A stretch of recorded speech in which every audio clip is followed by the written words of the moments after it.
क्या आपने कभी ऐसा देखा है कि देश की सबसे ताकतवर जांच एजेंसी ईडी खुद कटघरे में खड़ी हो?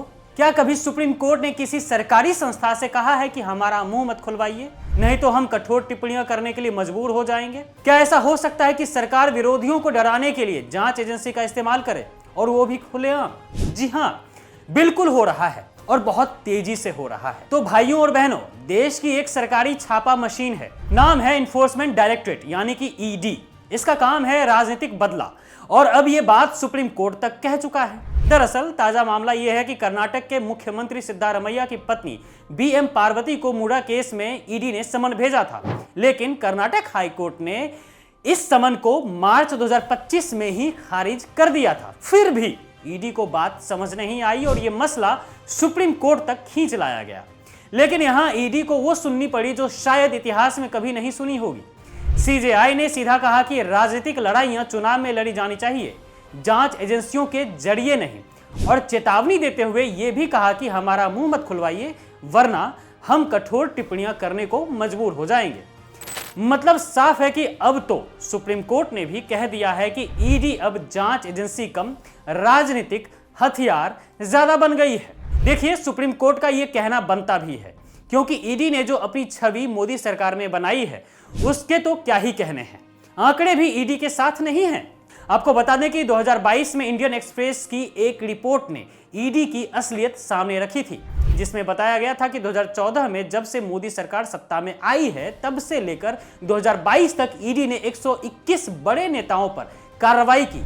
अब ध्यान से सुनिए आप, ईडी ने जिन 121 बड़े नेताओं पर कार्रवाई की थी, उनमें से 115 नेता विपक्ष से थे, यानी करीब 95% टारगेट सिर्फ विपक्षी नेता थे। और जब ये नेता जिन पर ईडी छापा मार रही थी, जब ये बीजेपी में शामिल हो जाते हैं तो चमत्कार हो जाता है।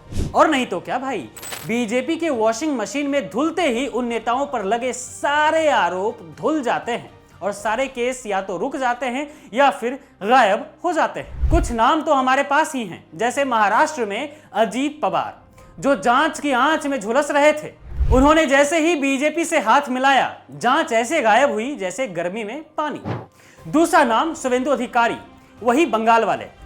इनके खिलाफ भी पहले ईडी के छापे पड़े, फिर जैसे ही बीजेपी में शामिल हुए, सारे केस गायब और वीआईपी ट्रीटमेंट शुरू। तीसरा नाम बीजेपी के फायर ब्रांड नेता, जो हमेशा सांप्रदायिक बयानबाजी करते रहते हैं। जी हां, हिमंता बिस्वा शर्मा हमेशा मुसलमानों को बदनाम करते रहते हैं।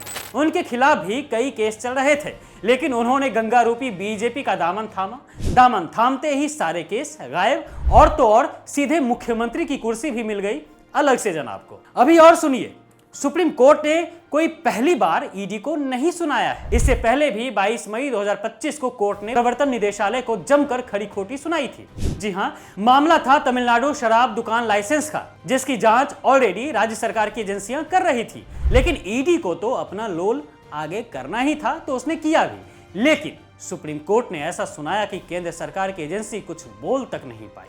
कोर्ट ने साफ कहा कि ईडी सारी हदें पार कर रही है। जब राज्य की एजेंसी जांच कर रही है मामले की, तो ईडी की दखल क्यों? और सबसे बड़ी बात जो उस दिन कोर्ट ने ईडी से कहा था, वो ये कि ईडी देश के संघीय ढांचे का उल्लंघन कर रही है। यानी कि अब बात सिर्फ विपक्ष की नहीं, बल्कि संविधान की अवहेलना तक पहुंच चुकी है। खैर, बात यह है कि अगर 95% विपक्षी नेताओं पर कार्रवाई हो और बीजेपी में आते ही सबको क्लीन चिट मिल जाए, तो इसे जांच कहेंगे या राजनीतिक शिकार? ऐसे में सुप्रीम कोर्ट ने जो कहा, वह देश के लोकतंत्र की सेहत के लिए चेतावनी है कि ईडी राज को कब तक बर्दाश्त किया जाएगा।